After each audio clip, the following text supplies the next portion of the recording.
तो दोस्तों, आप सभी का स्वागत है बात जोजो इंडिया में। शुरू करने से पहले अगर आपने हमारा चैनल सब्सक्राइब नहीं किया है तो कर लें ताकि हम आपस में जुड़े रहें। तो चलिए शुरू करते हैं। दोस्तों, आज हम बात करने जा रहे हैं कुछ ऐसे राजाओं की जिन्होंने एक समय पे खूब अमीरी देखी, परंतु हालातों के कारण आज वह बहुत ही गरीब की जिंदगी जी रहे हैं। स्वतंत्रता से पहले भारत कई छोटे छोटे राज्यों और रियासतों में बटे हुए थे। इनके राजा या नवाब अंग्रेज के समय में काफी धनवान हुआ करते थे, लेकिन स्वतंत्रता के बाद धीरे धीरे इनकी शक्ति, प्रसिद्धि और धन क्षीण होते गए और एक समय ऐसा आया कि ये आम जीवन जीने लगे। यहाँ कुछ नवाब और राजाओं की कहानियां प्रस्तुत हैं। हैदराबाद के अंतिम निजाम उस्मान अली खान के वंशज 2012 सर्वे में एक सर्वे के हिसाब से इनको दुनिया का छठे सबसे अमीर और भारत का सबसे अमीर इंसान माना गया था। 2012 के हिसाब से इनकी संपत्ति का आकलन 1,75,000 करोड़ रुपया किया गया था। कथित तौर पर उनके 18 बेटे और 16 बेटियां थीं। 1967 में मीर उस्मान अली खान की मौत के बाद हैदराबाद में 8वें निजाम का ताज पाने वाले प्रिंस मुकर्रम जहाँ तुर्की में रहते हैं। नवीनतम रिपोर्ट के अनुसार हैदराबाद के आखिरी निजाम के लगभग 120 वंशज अब 70 साल पहले लंदन बैंक में जमा 36 मिलियन पाउंड में अपना उचित हिस्सा पाने के लिए कानूनी लड़ाई लड़ रहे हैं। तिगिरिया के राजा रजराज एक समय में औपनिवेशिक भारत के एक प्ले बॉय राजकुमार के रूप में जाना जाता था। वह विश्व के जाने माने युवक में से एक हुआ करते थे और अपनी लाइफ स्टाइल के लिए खासा प्रसिद्ध थे। उनके पास 25 विंटेज कारें थीं और वह अक्सर हाथी की सवारी किया करते थे। बाद में जब इंदिरा गांधी सरकार ने अंतिम शेष राशि विशेषाधिकारों को वापस ले लिया तो उन्होंने अपनी वार्षिक आय भी बढ़ाई और उनको स्थानीय ग्रामीणों की दया पर छोड़ दिया गया, जब तक कि नवंबर 2015 में उनका निधन नहीं हो गया। वह अपने परिवार से दूर एक कीचड़ से भरे घर में एक निर्धन अवस्था में रहते थे और उनका खर्चा उनकी बीवी राजमंजरी देवी ने चलाया, जो अभी एमएलए हैं और उनके 3 बेटे हैं।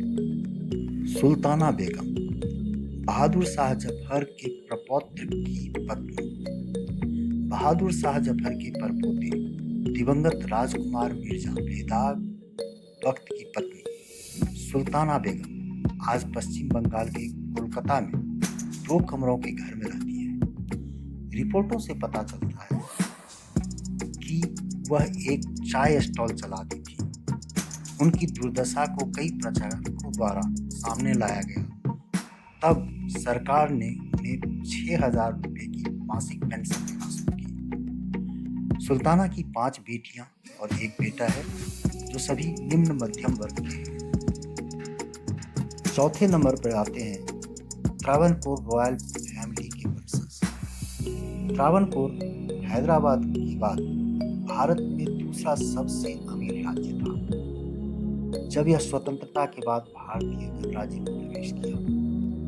उनके बड़े भाई और त्रावणकोर के अंतिम राज शासक श्री बलराम वर्मा के बाद मार्तंड वर्मा 1991 में शाही परिवार के मुखिया बने।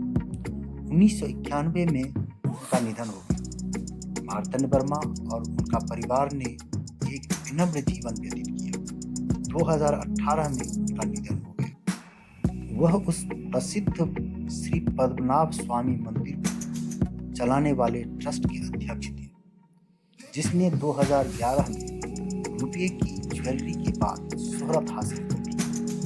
इसकी तिजोरी में 90,000 रुपये की थी। उस समय वर्मा ने कहा था कि धन सदियों से तिजोरियों में था और शाही परिवार को इसकी जानकारी थी। लिस्ट के 5वें नंबर पर आते हैं टाइगर ऑफ मैसूर के नाम से प्रसिद्ध टीपू सुल्तान के वंशज।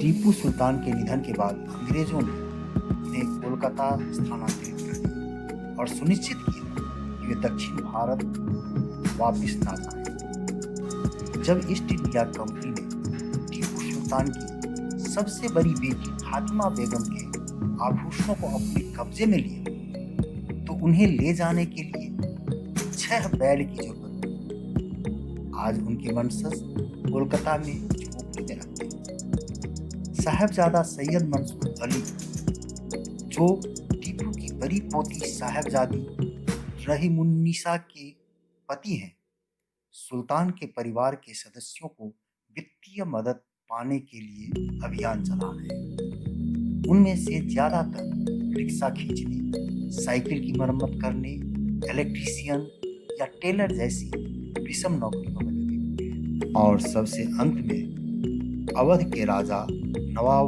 वाजिद अली शाह के वंशज।